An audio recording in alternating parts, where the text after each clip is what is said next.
欢迎大家收看科普医美新知。我们今天又到了微整形的系列哈。那我们上次呢聊到了就是我们的脸怎么样立体化，从外轮廓到内轮廓是立体化的第一个步骤，这个叫面部折叠度。那面部立体化的第二个步骤就是我们的中线立体啊。所以我们聊过了额头，还没看的赶快去看。好，那今天我们要聊到一个非常对我们大家非常非常重要的构造，也是东方人先天比较弱的地方，就是鼻子。好，强制产品对位，剂量精准触眉，没效的才是最贵，想做要找专业。以前不是常说什么面部一枝花，全靠鼻当家，有没有听过？没有想到我们的这个小编直男的他都有听过。那这个鼻子哈，它在我们的面部的正中心，很多人就觉得你只要鼻子挺，看起来它就有一个集中感啊。那我们现在一样老规矩，我们要把微整形做好，绝对不是说鼻子塌就把它打起来啊，就像我们在修地板一样，这里有个坑就把它填起来啊。当然不是这样。首先，我一直强调一件事，不管是手术跟微整，最重要先了解它的构造，我们再谈美学，再看有什么材质啊。我们来看一下啊，这个是鼻子的侧面，它分成骨头，还有我们的这个皮肤啊。张医生，你之前不是说我们的脸上，不管是额头、中脸、下脸或脖子，都分成3层吗？第一层是皮肤跟皮下脂肪，再来就是中间的筋膜，再来是深层的构造。鼻子是例外嘛？坦白说，鼻子也有分3层哦。你现在看到这个图是一个比较简略的一个图。事实上，鼻子除了皮肤跟皮下脂肪，不是就直接贴在骨头，它下面一样有一层筋膜。筋膜还有一些深层构造，只是这个筋膜非常的薄，深层的构造它也相较一点非常非常的薄。所以呢，其实鼻子的筋膜跟深层的构造，一直到这几年呢，才被 identify 出来，才被确认出来。那我给大家看这个，大家可以看到一件事，首先这是山根，这是鼻头。你会发现一件事。山根的皮肤比较厚那中间呢鼻梁这个地方皮肤比较薄，鼻头的皮肤也比较厚这里面有一个特别注意的一些地方，山根这个地方皮肤呢，它呢是很容易就提起来的。大家看我跟这里的皮肤很容易拉起来可是鼻头的皮肤跟底下的这个软骨粘得很紧。基本上提不起来，你可以提起来的这个鼻头一定是皮跟软骨整个连着一起拉起来的，你没有办法单独把皮拉开这个鼻头，这件事很重要。为什么很重要？首先，为什么有些人打鼻子打一打会变成阿凡达？阿凡达就是像照片一样，他们的鼻子山根很宽，所以很多人呢，他去打玻尿酸打山根，为什么会扩散？因为这个地方的皮呢，它跟底下的骨头是可以分离的，所以你填在这个地方，它就很容易，因为它松嘛，就是疏松就容易导致你填进去的东西就慢慢往旁边扩。袋子来不及了，我已经变成阿凡达，已经扩散了，怎么办？等一下跟大家讲，这有办法解决。可是鼻头不一样鼻头这个地方它很紧致，对，它不会扩散。可是有没有常常听人家讲，打鼻头很危险。鼻头不小心打一打，等下鼻子溃烂什么的，有听过这种说法？为什么？因为你如果打填充你打在这个地方，这个皮肤跟骨头之间很紧，对吧？你硬填一个东西在这个地方，它是不是就整个变得一个很紧致的空间？你硬撑就会让这边的血管被压迫，血管被压迫，一旦缺血，鼻子是不是就容易溃烂？原因是这样子来的。那张医生，那鼻头可以做吗？一样有办法处理。我们等一下跟大家讲。好，讲到这里，我们的节目都会跟大家讲事实，不回避。大家看节目都只会跟他说做医美就好会漂亮小红书一堆骗人的资讯跟你说医美看做完就是这样怎么做都不有风险这个这样子做没有恢复期小红书一堆骗人的资讯。大家可能不知道其实今年6、7月的时候，整个小红书把大量的医美的资讯全部都下架，因为他们这个政府发现了这个里面很多虚假资讯。不过下架一阵子之后，他们这些监管单位要去忙别的事，于是又雨后春笋，又冒出来更多假的资讯。我知道很多人在看小红书上面东西，但坦白说，以我们医师的观点，上面的资讯99%几乎都错误的，他们都不会跟你讲很多讯息。就像我看到很多他明明就用线雕，然后呢，他用了一个 AI 数字人假装他是医师，然后你看那个医师上面都不会明确跟你讲那个医师是哪家医院的什么名字的医师。那有的呢，他会瞎掰一个医师的名字，但你实际上去搜寻根本就没有这个医师，然后用一个虚假的穿个医师袍的跟你讲，我们这个不是线雕，我们这是什么新的技术什么什么，骗人的那很多都是骗人的，很离谱那所以我们如果要怎么去判断你看的资讯是对或错？一个合格的医师不能只跟你讲好处，他一定会跟你讲要注意什么，它风险是什么。如果他这些都没有讲，那很单纯，他只是想要你消费，他这个只是一个广告。这个不叫医疗资讯。好，所以我讲了那么多鼻子，我们看到这个图密密麻麻的像蜘蛛网。这个红色是什么？血管哇，真的博学多才啊！人帅多金，博学多才。我们来看一下这个鼻子的血管密密麻麻，非常的多哦。我要跟大家讲一件事，鼻子的血管。我知道，所以打鼻子比容易淤青。我们担心的不是这件事，淤青，坦白说，当然我们都不希望淤青，客人也不希望淤青，但是在医疗上淤青它一定会小。我们更害怕的是，如果你的填充物打到血管里面，会造成什么？这个你可以想象一下哈。这个血管呢，它就是一个通道，你填充物进去塞住了通道，后面的血是不是就进不过去？血进不过去就导致局部溃烂，血液没有办法去供养这个皮肤嘛。好，那有些人说，那如果我打那个小分子的，它不会塞住血管，那更惨。为什么？进入到眼睛啊 ，so smart。你怎么那么厉害？跟我久了，什么都会了。好，对你看到这个通道里面小分子的进去血管之后，那个玻尿酸就一直跟着它流，一直飘。这边的血管会流到哪里去？好，这边的血管会往上流就流到眼睛里面去。所以有没有听过有人打完鼻子失明的？有听过？那有人说没有，那很少。我告诉你，好，非常可怕多。光台湾一年打这个失明的就10几个了。好，大陆一年打失明的几千个啊。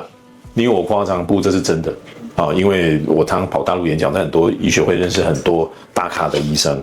好，我认识的往往还不是网红医生，因为我们都是有做一些学术的，所以很多三甲医院我们都认识。好，那他们就会跟我们讲，聊到这些东西，问说：你们遇到这个多，这很离谱啊！外面很多医生在乱搞，为什么会这样？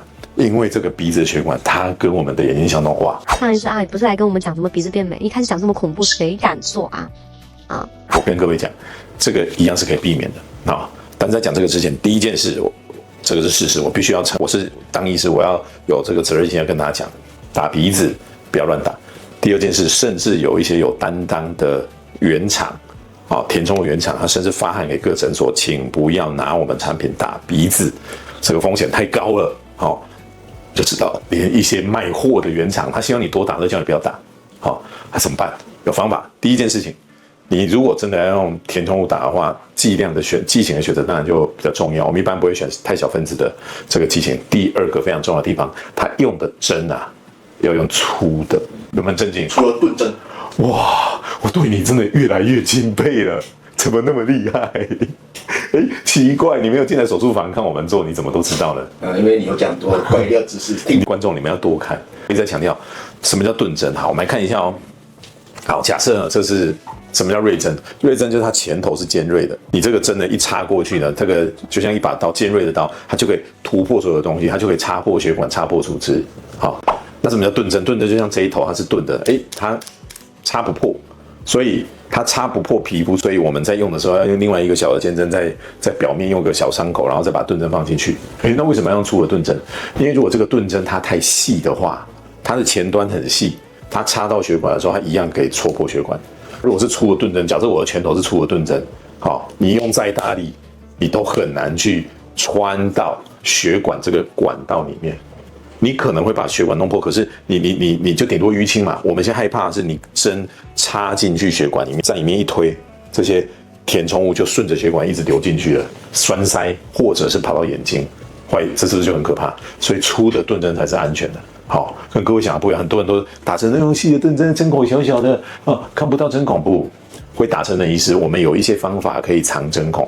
好，那再者，为了安全，用粗的钝针才是对的。顺便给大家一个概念，多粗的钝针才是安全？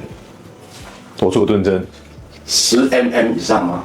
还是1mm？要求我10mm就是1公分，那个针1公分，你那个谁敢打？终于问到你不会的啊！我们针头是有分那个 size。好，那现在根据实验，你的钝针至少要比23号的钝针还粗才可以。所以各位，如果你到外面打针，医师拿针起来要打的时候，你就要记得问医师，请问你钝针几号？他如果跟你说我这是25号钝针，27号钝针，它很细，你放心。我不要打到血管里面怎么办？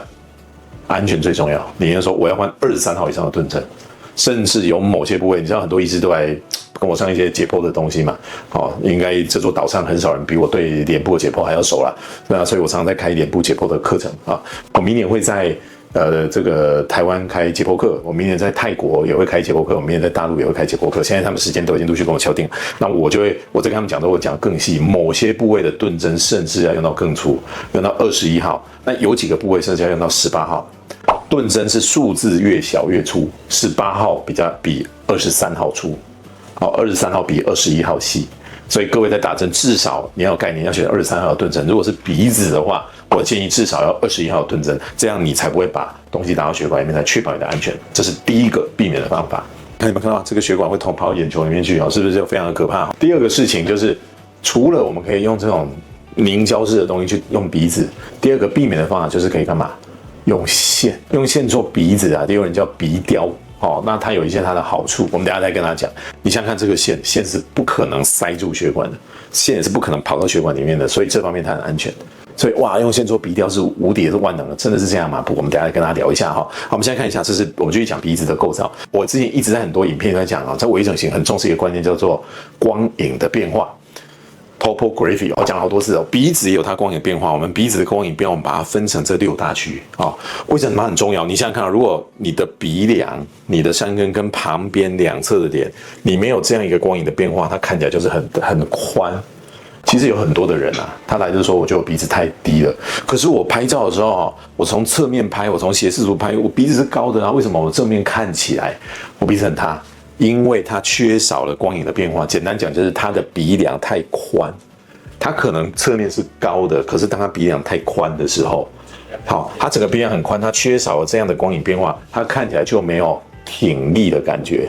所以我们常常说鼻子除了要高之外，还要够，不能太粗太宽，要有点窄立的感觉。怎么做出这个窄立的感觉？就是要做出 topography 这个光影的变化。好，那除了表面光影变化，我们来看一下，这个是鼻子底下构造。我们的鼻子除了上面的这个皮下脂肪、筋膜之外，还有这个是我们鼻子下面的骨头。我们简单看，鼻子的山根的骨头是硬骨，它是硬的。好，我们来看一下哦。Irene 又来了啊！感谢 Irene， 我们护士 Irene 离职了之后，还把她的头留在这边，让大家可以理解我们的构造。应该不会有人相信是真的吧？我去报警啊！你还看到这个就是山根啊，鼻子山根的部位，它是硬骨。为什么你有没有想过一件事？为什么你们在电视上看到骷髅人，他鼻子都这样，不是像我们有这个鼻头？因为我们的山根这里是硬骨，下面这里是软骨，软骨会跟皮肤一样很容易溃烂。你看到电视上这个骷髅人，为什么这里都少了这个侧面的鼻子？因为它只会留下硬骨，而我们的鼻梁跟鼻头是由软骨构成的，全部都是软骨构成的。好，那但是山根是硬骨，这个概念也是很重要。好，你看为什么我们的鼻子可以做这个动作？朝天，因为这里是软骨，软骨跟耳朵一样是可以动的，是软的。好，那我们再从正面看，所以这个叫山根，它是硬骨，这个叫做鼻梁，它的底下叫上翼软骨。那这个下面呢是鼻头，鼻头呢它最主要就是由我们的下翼软骨来构成，下翼软骨构成。好。那这里我要扯出另外一个很重要的概念，这个概念叫 tripod。什么叫 tripod？我们鼻子，特别是鼻头的形状，鼻梁、山根，我相信大家很容易理解，就是高跟挺。鼻头不一样，鼻头呢，它的概念像是一个这样的三脚架。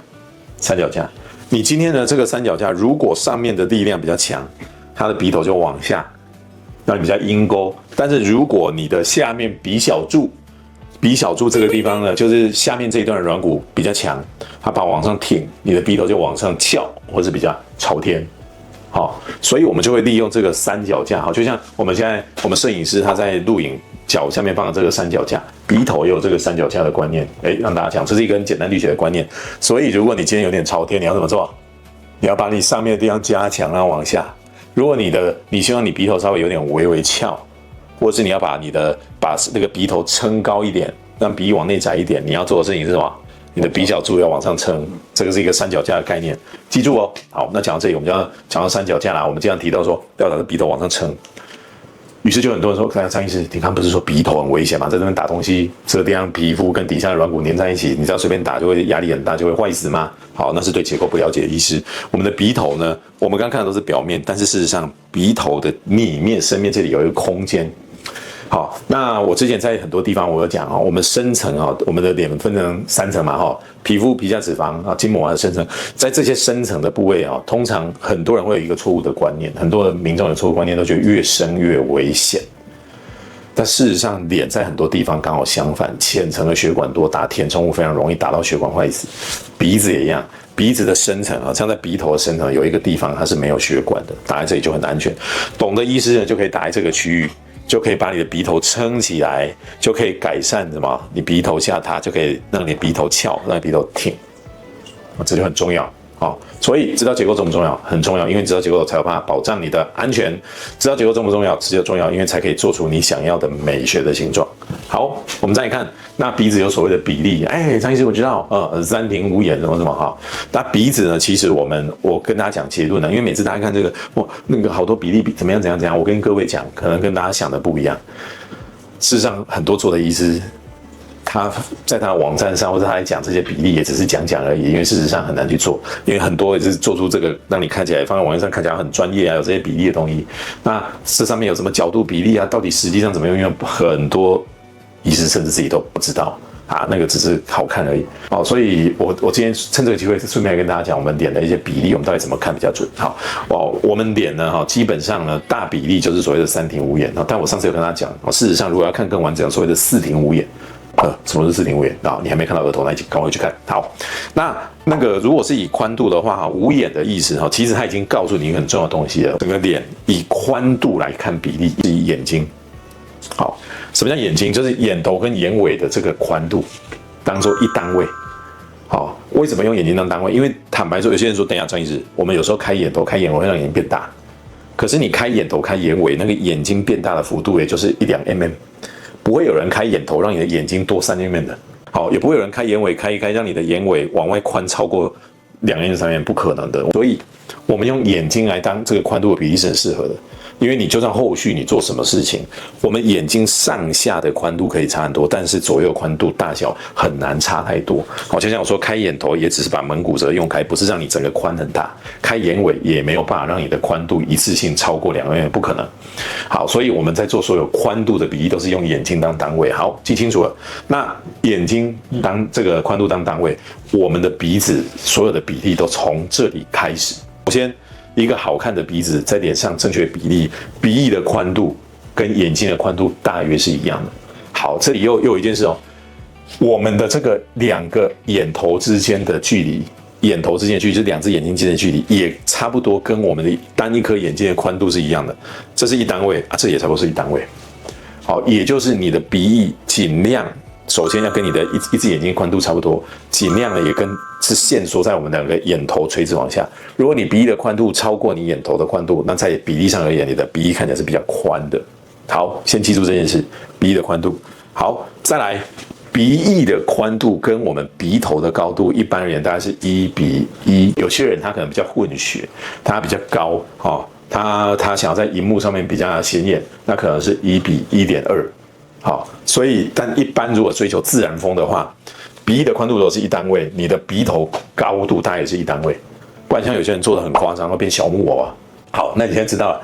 我们现在是不是知道眼睛的宽度了？就可以定义你鼻翼的宽度啊，再从鼻翼的宽度去定义你鼻头的高度。我们今天的节目到这边，如果大家有兴趣的话，欢迎大家把我们的资讯分享给你的朋友，我相信可以给大家很多正确的一些概念。好啊，如果你分享给朋友，你跟我们说，我们的小编会在线上把我的一本电子书分享给你哦。那这本书里面写了很多的关于微整形一些解剖的一些概念，我相信对大家在爱美的过程中可以少走很多的冤枉路。今天就到这里喽。拜拜。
看了我们今天的影片之后呢，对你是不是很有收获？你要不要确认一下今天这个影片你到底吸收了多少？赶快来做以下这些题目哦。